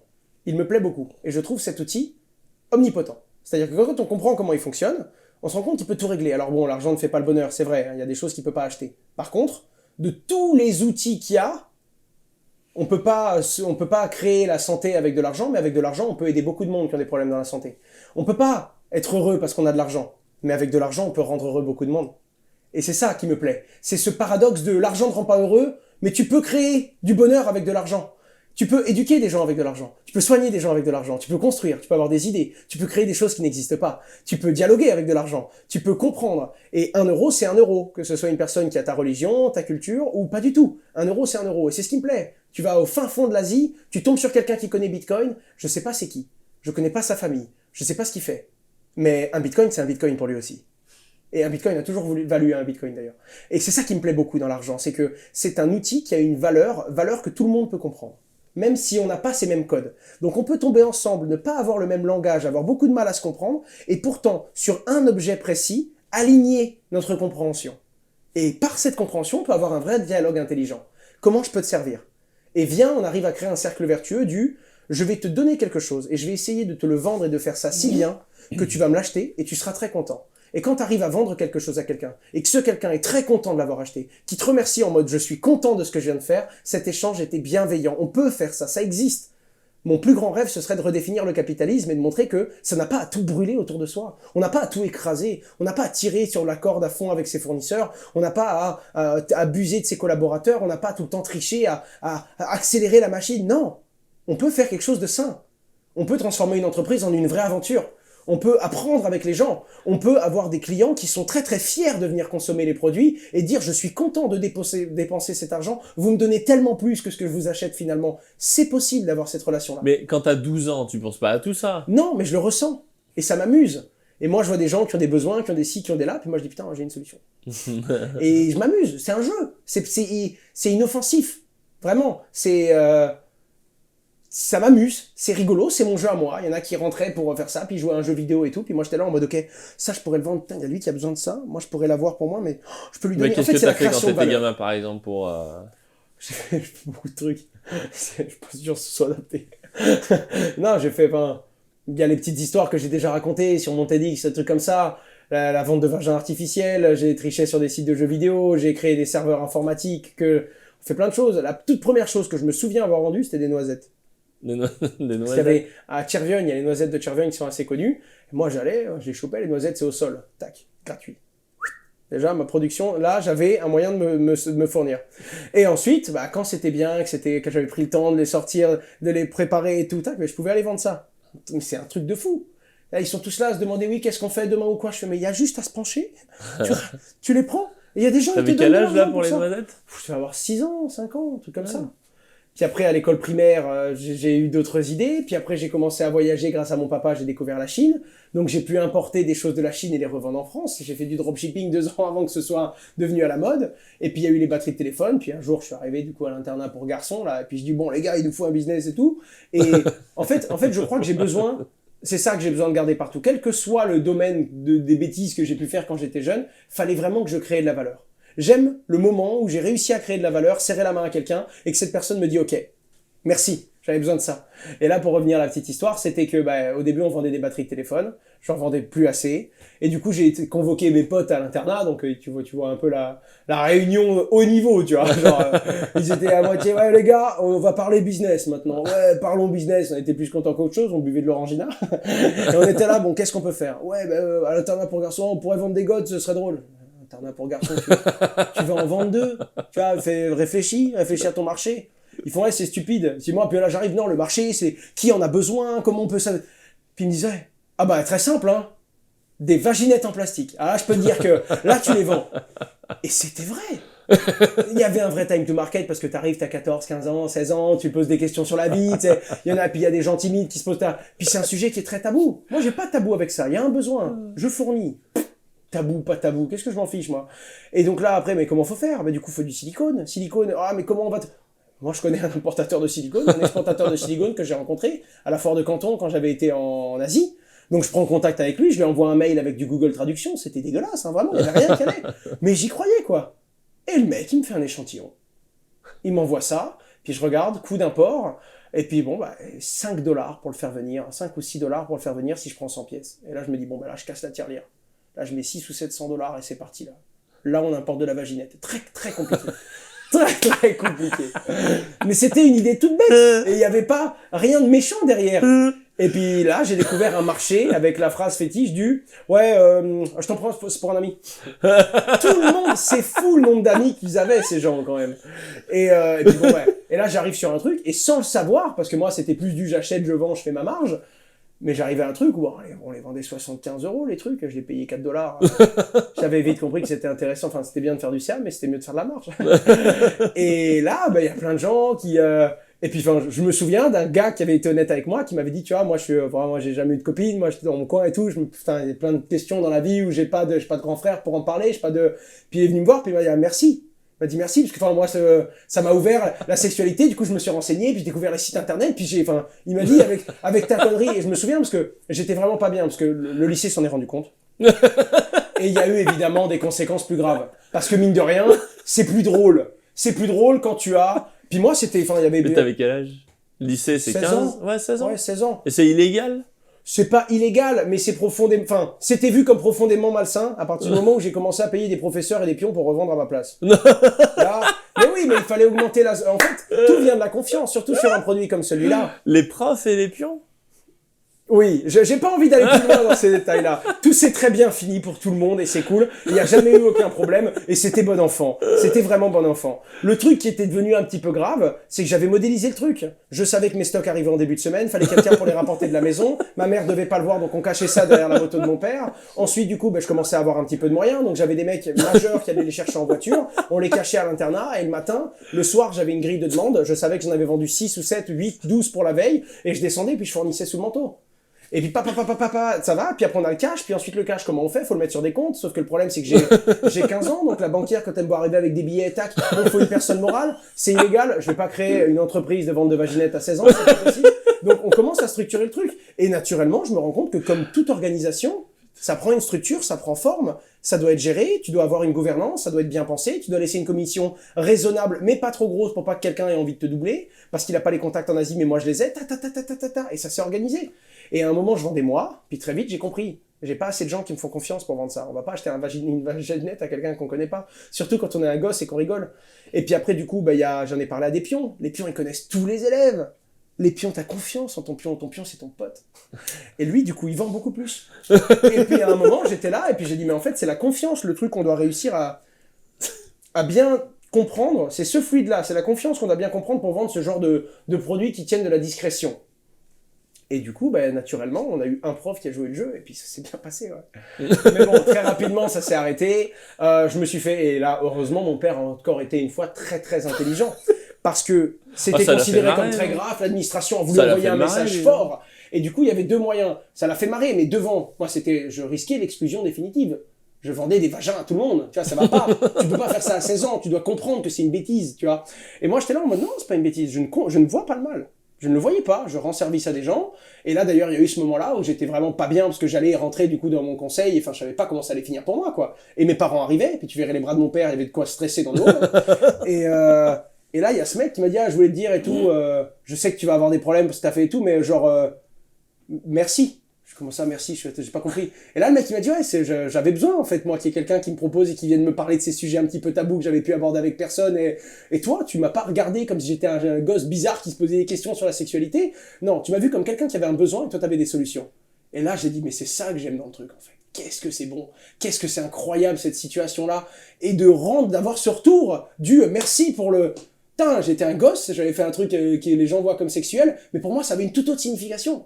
Et puis j'avais appris à structurer, à fédérer des gens plus âgés que moi, par le biais de l'argent, parce que ça y est, quand tu as les moyens, t'es plus un gosse qui a pas fini sa barbe, qui a pas de moyens, qu'on trouve bête, qu'on ci, qu'on là, qui... Non, tu as un dialogue que tu maîtrises avec une personne, quel que soit son âge. Elle travaille également dans la vie, elle a son propre rapport à l'argent, elle peut en être totalement détachée, ou au contraire totalement dépendante et elle aimerait en sortir, et tac tac tac, et j'ai pu du coup, grâce à ça, développer tout ça.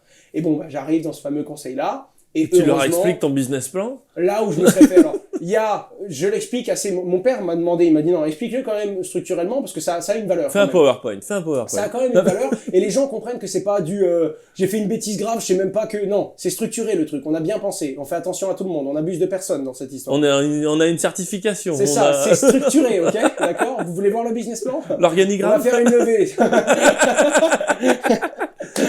Mon Dieu. Non, j'allais dire une bêtise terrible. Bref.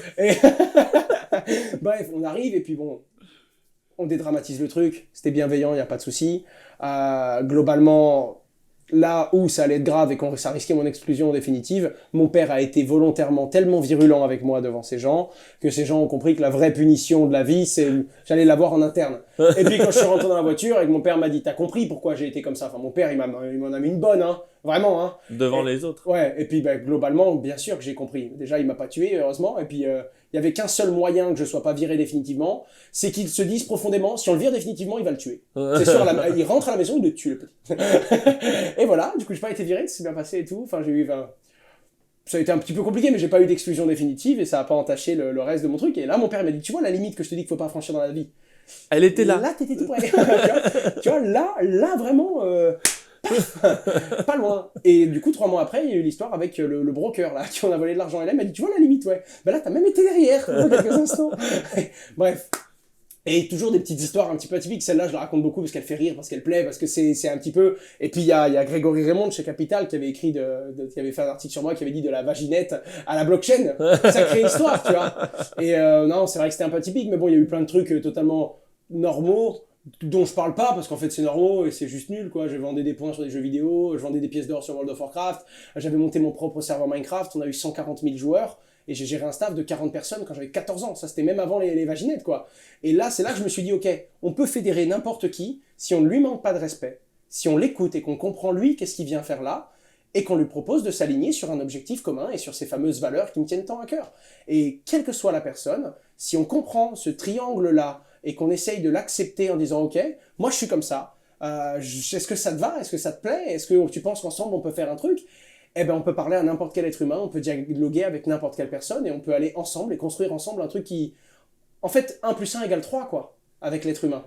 Surtout quand cette personne a envie de te dire, écoute, tu sais quoi, moi je vais t'apporter plus que ce que tu vas m'apporter. Et là tu le regardes, tu lui serres la main, tu dis, ouais, ben essaye voir. Et là tu rentres dans un cercle vertueux où tout le monde a envie de pousser pour tout le monde. Et là c'est fort, là ça construit. Et là on peut aller au bout du monde avec des êtres humains. Ça c'est génial. Et du coup, bah, mon serveur Minecraft était une bonne aventure. Puis comme c'était des gens plus âgés que moi, bah, je devais fédérer, j'avais pas d'argent moi au début. Donc il y avait les points de mon serveur. Ces points avaient une valeur pour eux, parce qu'ils jouent dans le jeu vidéo, et avec les points, tu peux t'acheter des cochons dans Minecraft, tu peux t'acheter des armures, des stuffs, des épées. Ils jouaient tous, c'est le seul point commun. Et bien du coup, je les payais en MV points, les points du serveur Minecraft versus Wild. Et avec ces MV points, tu peux t'acheter des cochons. Et du coup, les mecs, ils bossaient. Ils me rendaient des services, ils accueillaient les nouveaux joueurs, ils coupaient les arbres qui étaient mal faits, des trucs. Et c'est comme ça qu'on a fédéré un staff, jusqu'au jour où je me suis dit, mais on est 40. On est 40. Et je faisais partie des 10% des plus jeunes. Parce que mon semi-admin, bah, il avait 40 ans, il avait des gosses. Et quand lui, d'ailleurs, il est parti, il y a un autre joueur qui a rencontré une joueuse, et ils se sont rencontrés dans la vraie vie. Et aujourd'hui, bah, ils sont tous les deux laborantins dans le même lycée, et puis ils ont des gosses. Et là, je me dis, tu te rends compte, ta petite connerie de jeu vidéo, ton petit serveur où tu vendais des cochons et tu faisais des trucs, il y a des êtres humains, ça a changé toute leur vie. C'est génial, c'est incroyable de faire ça. Et du coup, l'entrepreneuriat, bah, à chaque fois que j'avais plus rien à faire, il y en a, ils rentrent chez eux, ils mettent les pieds sous la table, ils s'amusent, ils jouent à un jeu, ils font rien. Moi, quand je fais rien pendant trop longtemps, je vais faire une idée, il y a un truc à vendre. Il y a un truc à vendre, il y a un besoin que je peux satisfaire et je me sens utile. Je me sens utile, je me sens moi, je me sens à l'aise et je n'ai pas de tabou du coup ni avec l'argent, ni avec la sexualité visiblement. Et ces trucs-là, et je me dis non, tout est envisageable. Quand il y a un besoin, il faut le comprendre, il faut être capable de proposer quelque chose derrière. Et j'ai toute ma vie suivi des petits idées, des projets, c'était pas des entreprises à l'époque, c'était plus c'était de l'entrepreneuriat, mais à un format très... je découvrais, je défrichais ce que j'allais, et je pense que j'entreprendrai toute ma vie, parce que je peux pas arrêter, parce que ce serait comme me demander d'arrêter de faire ce que j'aime le plus au monde. Donc c'est ça qui fait que on a voulu entreprendre, sauf qu'on a compris ensuite la régulation, les cadres, et dans la vie tu fais pas ce que tu veux, il y a des entreprises, il y a des règles, il y a des normes, tu peux pas juste prendre du cash, le mettre dans ta tirelire et dire c'est bon j'ai fini ma journée. Non, il y a une comptabilité à tenir, tu vois, et ça je l'ai appris après, mais quand j'ai grandi, et j'ai créé ma première personne morale, Just Mining, à 19 ans, en me disant ok, là, c'est comme avant, mais avec des règles en plus. Et on y va. Et du coup, c'est quoi tes projets pour la suite Tu vas aller dans l'espace comme tout le monde ou, Parce que c'est vrai qu'on a Musk qui veut aller sur Mars. Ah ouais. Page, il veut nous transformer en robots. Bill Gates, c'est quand même celui qui veut sauver la Terre. Mais tout le monde est d'accord pour dire que c'est lui qui a le moins de chance, lui-même. Page, il veut être autour de la Terre, moi je sais pas. Bezos, Alors, Bezos et puis Branson, enfin il y en a plein, ils veulent tous. Non mais conneries à part. moi j'aimerais toi, focus voilà. sur la Terre. Si on pourrait focus sur la Terre. Je suis en train de regarder un truc qui me plaît beaucoup, et d'un point de vue purement investisseur et purement capitaliste, quoi. Comment avoir un maximum, imaginons que la vie est une équation, comment avoir un maximum d'effets positifs avec 1 euro. Et oui, parce qu'on va quand même pas trop investir, hein. Il s'agirait pas de surévaluer le besoin. On n'est pas là pour lever. Et je regarde l'équation, et puis on regarde avec mon frère, c'est un truc qui lui plaît beaucoup aussi, et je pensais que c'était la santé dans laquelle il fallait investir, et pas du tout, c'est l'éducation. Quand on investit à mort dans l'éducation, il y a moins de surpopulation, il y a moins de maladies, parce qu'il y a de plus gros gestes barrières, il y a de la santé, enfin des trucs de base, c'est très élémentaire. Comme beaucoup de problèmes dans le monde, c'est de la connaissance qu'il faut pour régler ces problèmes-là. Et j'aimerais beaucoup investir dans l'éducation. Je suis tombé fou amoureux d'un livre, qui est l'un des rares livres que j'ai lu d'ailleurs, du haut de mes 24 ans, qui s'appelle Factfulness, et qui a été rédigé par un médecin suédois, si je dis pas de bêtises. J'ai lu son livre, et vraiment il explique, voilà, l'éducation. L'éducation, c'est ce qui permet de prévenir prévenir tous les maux de l'humanité. Et j'aimerais vraiment monter une fondation. L'école 42 version HR? Alors, pas du tout. Non. C'est plutôt aller en Afrique et sortir 25 écoles ici, partir au Bangladesh pour essayer de voir ce qu'on peut y faire, en Inde et tout. Là, on a déjà eu une porte ouverte avec c'était l'ancien directeur de la Caisse d'épargne il nous a branché dessus puisqu'il nous a proposé de monter une école avec lui en Afrique. Et donc, c'est là que j'ai commencé à m'intéresser sur les impacts de l'éducation. Mais là, je suis encore à la partie très papier. On est encore sur le business plan.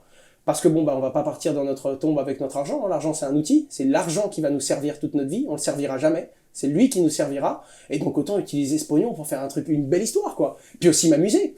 On aime, par exemple, le côté Iron Man. C'est un côté qui a toujours plu à mon frère. D'ailleurs, il a voulu faire une société dans la voie à la base pour faire comme dans Iron Man. Tu sais, il a le robot, je sais pas comment il s'appelle, et puis il lui dit, ah, fais ça, puis il dit oui, puis il fait tout. Il a dit, mais on a les outils pour le faire, pourquoi personne l'a fait? Il a commencé Vivoca comme ça, à la base. C'est un délire de gosse. Et là, on a une société dans le déplacement d'explosifs, on avance avec mon oncle qui était au RAID, donc qui connaît bien les forces de police et leurs besoins. Bref, en gros, il faut de l'eau pour faire péter une bombe correctement. Et le problème, c'est qu'on se retrouve dans une équipe de 5 mecs surentraînés des forces de l'ordre.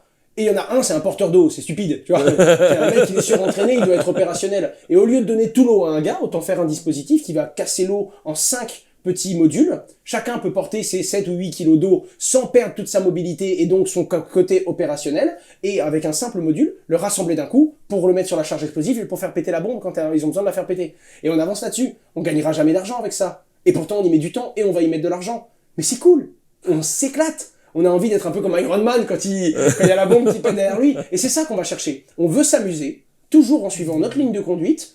Et à côté de ça, tant qu'à faire, comme on va avoir des moyens, et j'espère qu'on en aura toujours plus, et qu'on va avoir les moyens de faire changer les choses, pourquoi pas essayer de penser un peu plus que les intérêts individuels, et d'essayer de voir comment est-ce qu'on peut investir dans l'éducation et développer, essayer d'améliorer la situation qu'il y a là. Rien ne dit qu'attention, j'ai 24 ans, en temps je voudrais aller sur Mars ou sur une autre planète d'ici 6 mois. Mais là pour l'instant, c'est ce qui semble m'épanouir, c'est ce qui me fait envie, et c'est ce qui me donne envie de me lever le matin. Donc aujourd'hui, ma réponse, ce serait ça. Et qu'est-ce que tu conseilles moi, globalement, il y a une phrase que je donne souvent, c'est de dire que les superstructures, l'État, tout le merdier, en fait, est sclérosé au maximum, et que globalement, il n'y a rien à en attendre. Et là où il faut concentrer l'énergie, c'est sur ce qu'on est capable de faire au niveau local, à la distance de bras, avec les gens qu'on connaît, Quels conseils pour déclencher l'envie d'entreprendre C'est vrai, mais à l'échelle où la planète est en train d'aller droit dans le mur, avec ces méthodes-là, on n'arrivera pas à des solutions. Il va falloir des changements drastiques et ça va être très très dur à accepter. Globalement, si on veut sauver la planète là où on en est, que ce soit le climat... Oui, mais à échelle individuelle, tu dis quoi aux gars qui regardent là, en disant... la théorie du colibri, c'est la première chose. La prochaine conférence TEDx que je vais faire n'est pas sur les crypto-monnaies. C'est d'ailleurs pour ça que j'ai du mal à trouver un TEDx qui veut me représenter, parce que je veux parler du climat. Moi, il y a un truc qui m'énerve avec le climat. Tout le monde a des idées pour sauver le monde et tout, arrêter, manger plus de viande, dépenser faites plus. Je comprends, je reconnais, mais moi-même, à mon échelle, je n'ai pas la force d'arrêter de manger de la viande et d'aller au boulot en vélo. Donc, comment je peux aider ? Eh bien, je peux aider en faisant une conférence qui dit aux gens comment changer totalement son impact sur l'environnement, mais sans rien changer à ta vie. Rien. Que des trucs qui font que ça ne va rien changer à ta vie, même pas une minute de ta vie va changer, mais par contre, ton impact sur l'environnement est énorme. Ces conférences-là n'existent pas. Il y a que des gens qui disent « Ouais, voilà, ça va pas bien, c'est de pire en pire, et maintenant c'est presque trop tard. » Et le tutoriel, moi il me faut un A, B, C, D, c'est quoi le plan? On va où? Parce que l'être humain est bon quand il y a un plan, il sait appliquer un plan. D'ailleurs, on n'est peut-être pas capable de sauver la planète, mais s'il y a une vague énorme qui arrive, je suis sûr qu'en 2 semaines, on peut faire un mur. On a fait un vaccin contre le Covid en unissant tous les pays de la planète. Il y a même des sociétés françaises qui n'avaient pas les moyens, qui ont laissé leurs outils et leurs capacités de recherche à d'autres laboratoires dans d'autres pays. C'était du jamais vu. L'être humain est bon quand il est au pied du mur. C'est dommage qu'on attende d'être tous vraiment dans la merde pour se rendre compte qu'on est des êtres humains et qu'il faut arrêter de regarder « Oh là là, lui, il a la peau noire, il a la peau blanche ». C'est quand même con d'être obligé d'attendre d'être dans la merde pour comprendre ça.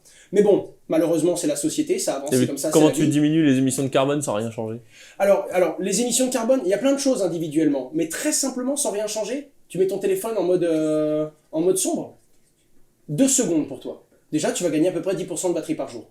Et à l'échelle de toute ta vie, tu vas consommer beaucoup moins d'électricité. À l'échelle d'une vie entière... Ouais, alors sur le climat, l'objectif c'est de diviser par 5. Hein. Non, je suis d'accord, attention. Voilà. Mais c'est ce que je veux dire, c'est qu'on ne peut pas, sans faire grand-chose, avoir un impact énorme. Par contre, on est très très très nombreux, et le seul moyen de faire adopter des mesures sur tout le monde, c'est soit par la force, ça doit venir des gouvernements, et dès qu'ils veulent imposer un truc, c'est un peu compliqué, surtout quand c'est douteux ce qu'il y a derrière. Et il faudrait que ce soit une bonne idée. Parce Et il faudrait qu'imposer que ce quelque soit une chose, bonne il faut que idée. ce soit encore la bonne. Voilà, il faut être sûr de soi, faut pas se rater. Hein. Mais c'est comme, enfin, il y a plein de gens qui disent que le meilleur régime politique, c'est la dictature bienveillante et éclairée. Est-ce que ça existe? Est-ce que ça existe? Voilà. Je suis pas sûr. Parce qu'à ce moment-là, regardez le business model du communisme sur le papier, ça semblait bien le truc. Hein. On a vu quelques applications, on n'a même pas de MVP La plaquette, là. Hein. la plaquette était sympa. La plaquette était sympa. Mais c'est Bon. ça le truc en fait. Donc il faut se rendre sur des choses qui sont réalisables. C'est vraiment ça qui est important. Et en réalité, si on peut pas sauver la planète, autant lui donner quelques années d'oxygène en plus, quoi. Il faut quand même se battre pour gratter quelques années. Hein. Parce que sinon, si on n'a plus d'espoir, il n'y a plus rien à aller chercher au bout. Oui, mais Et donc, justement, à des jeunes ou des gens qui veulent changer avant que le monde ne change, c'est-à-dire à leur échelle, qu'est-ce qu'ils font aujourd'hui? Alors, non, je vais faire une conférence dessus, je suis en train de préparer les points, je vais pas tout lâcher maintenant. Mais que des petits trucs comme ça, qui font vraiment qu'on peut diminuer, on s'en rend pas compte, mais ne serait-ce que sa consommation en énergie. C'est ça le gros problème, c'est la consommation en énergie. C'est ça. Que ce soit la nourriture, on a besoin de manger pour avoir de l'énergie, que ce soit l'électricité pour se développer, ou que ce soit, bon, on veut avancer, du coup on va tirer du pétrole qui est une ressource fossile, on envoie du truc dans... C'est l'énergie et la façon dont on utilise l'énergie. Donc déjà, il faut investir massivement sur les moyens d'avoir de l'énergie en quasi illimité, du moins à l'échelle humaine. La fusion froide, j'y crois énormément. C'est quelque chose qui me plaît beaucoup. L'informatique quantique, j'y crois vraiment. Depuis que Google a tapé la suprématie quantique et qu'ils ont réussi à faire mieux qu'IBM sur des calculs pendant plusieurs années avec un simple... Là, j'y crois. Il y a des parallèles. Et je pense que c'est la technologie qui peut nous sauver. En tout cas, un truc est sûr. L'être humain et la façon qu'il a eu de s'industrialiser a tellement tout foutu en l'air. Soit on utilise du génie pour régler les problèmes du génie, soit on utilise rien du tout en fait. On va plus utiliser grand chose, il va faire très chaud. Parce que la planète, elle en aura rien à foutre. Nous, quand on sera plus là, elle va prendre quoi? Quelques centaines de milliers d'années, puis pouf, tout va devenir vert, tout va bien se passer. Et hop, ça retournera correctement sans nous. Donc en fait, c'est pas la planète qu'il faut sauver, c'est l'humanité qu'il faut sauver, et vite. Et donc ça, ce serait un challenge assez intéressant. Mais bon, surtout que les plus grands ont échoué pour l'instant, ou alors ils avancent, mais à petite échelle. Essayons d'abord d'aider les êtres humains. Quand les êtres humains sont plus intelligents, les êtres humains prennent des décisions plus intelligentes. Et je pense que quand le monde sera mieux éduqué, on pourra peut-être commencer à se poser sur des vraies bonnes questions. Mais je comprends le petit garçon qui n'a pas de quoi manger, et on lui dit, regarde, on te donne un repas à chaque fois que tu vas jeter des piles dans la mer. Je comprends qu'il aille jeter des piles. Parce que personne ne doit penser à l'intérêt commun quand il n'a même pas de quoi manger lui, et quand il n'a même pas de quoi se dire comment je vais finir aujourd'hui. Et c'est normal. Parce que c'est la pyramide de Maslow, et quand tu es à la toute première échelle, que tu as du mal à voir plus loin que demain, je comprends que tu fasses n'importe quoi. Et je comprends que tu refuses de penser aux intérêts publics quand tu n'arrives même pas à t'en sortir toi. Il faut s'occuper de ça. Ça, c'est la priorité. Quand on aura l'esprit tranquille. Et d'ailleurs, le monde va mal, mais le monde va mieux, hein, faut le savoir. Hein. Il y a quand même 2 fois moins de personnes qui crèvent de faim dans le monde là, par rapport à 2000. Ça fait 20 ans. Hein. Donc, il y a des choses qui vont mal, mais ça peut aller mieux. Et je pense vraiment qu'un peu de génie et un peu d'effort, ça peut pousser tout le monde dans le bon sens. Et ensuite, pour moi, la vie, c'est un cercle, en fait. Là, il est vraiment, vraiment vicieux. On s'enfonce. Plus c'est grave, plus on doit prendre des mesures graves pour... Et tac, comme tout. Et on regarde à l'échelle des gouvernements. C'est parce que pourquoi c'est autant le problème, la politique en France et tout, le système social, les cotisations, tout. Parce qu'on a essayé de créer un paradis quand même à la base. Ici, on a une maladie, on est soigné, c'est merveilleux. On ne se rend même pas compte de ce que c'est. J'ai eu un pépin quand j'étais aux États-Unis, je me suis rendu compte vraiment de la chance qu'on avait. Et ça, on ne le voit pas avant. Et on le considère comme acquis, et c'est ça le problème. On doit se battre, on doit faire des concessions pour avoir ce genre de privilège. Et du coup, comme on veut aider tout le monde, mais qu'on peut pas prendre plus, mais qu'en fait, il y a des obligations, on doit respecter ci, puis telle norme, puis l'Union Européenne, puis tel truc, on se retrouve à devoir faire plein de choses, mais avec très peu de moyens. Et aujourd'hui, c'est plus les plus gros qui gagnent, c'est les plus agiles. Et c'est pour ça qu'on a des tout petits pays qui sont super bons. Et on a aussi des tout petits pays pauvres, parce qu'il y a des gros pays qui sont venus et qui en ont abusé. Mais ce que je veux dire, c'est que c'est un ensemble.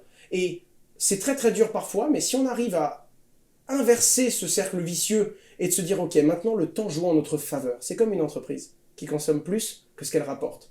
À un moment, elle va devoir lever des fonds et se faire une injection, sinon elle va mourir. Ou alors, elle-même, elle consomme plus, mais pour changer d'échelle. C'est volontaire, il y a une stratégie. Et c'est le concept du, on va tous faire des efforts demain, mais ça ira mieux dans 6 mois. Même quand des fois ce n'est que des promesses. Ce qui est aussi compliqué, parce que ça reste de l'être humain, c'est pas des blockchains, donc il y a beaucoup d'erreurs qui sont faites. Et le truc, c'est que je pense vraiment, et c'est peut-être un petit peu crédule, et je veux garder cette crédulité, c'est très important de le garder, mais je pense qu'on peut inverser ce cercle vicieux, et montrer aux gens, regardez, ça ira mieux pour nous tous, si on faisait comme ça. Le problème avec le climat, par exemple, c'est que c'est inquantifiable. On parle d'un truc qui va péter dans 150, 200, 250 ans, et qui sera vraiment létal à ce moment-là. Très très dur de me demander de faire des efforts sur mon quotidien d'aujourd'hui, alors que je n'ai qu'une seule vie, et que l'impact et les conséquences de mes actes, c'est quelqu'un d'autre qui va les payer. Et donc ça passe par l'éducation, et on a bouclé le truc. Donc bon, je pense qu'on n'aura strictement aucun résultat. Mais en tout cas, on va y aller dur, et on va essayer de faire quelque chose. Parce que ce serait mon rêve de gosse. Eh ben, merci beaucoup, Owen. Merci à vous. Au revoir. Vous tous. Merci à toi. Merci d'être resté avec nous jusqu'à la fin de cette interview. Puisque vous avez aimé, pensez à vous abonner à la chaîne Grand Angle Entrepreneur en appuyant bien sur la cloche pour être notifié des prochains épisodes. Merci aussi de partager avec votre entourage, ça nous aide beaucoup à faire connaître la chaîne. À très bientôt pour de nouvelles vidéos. Ciao.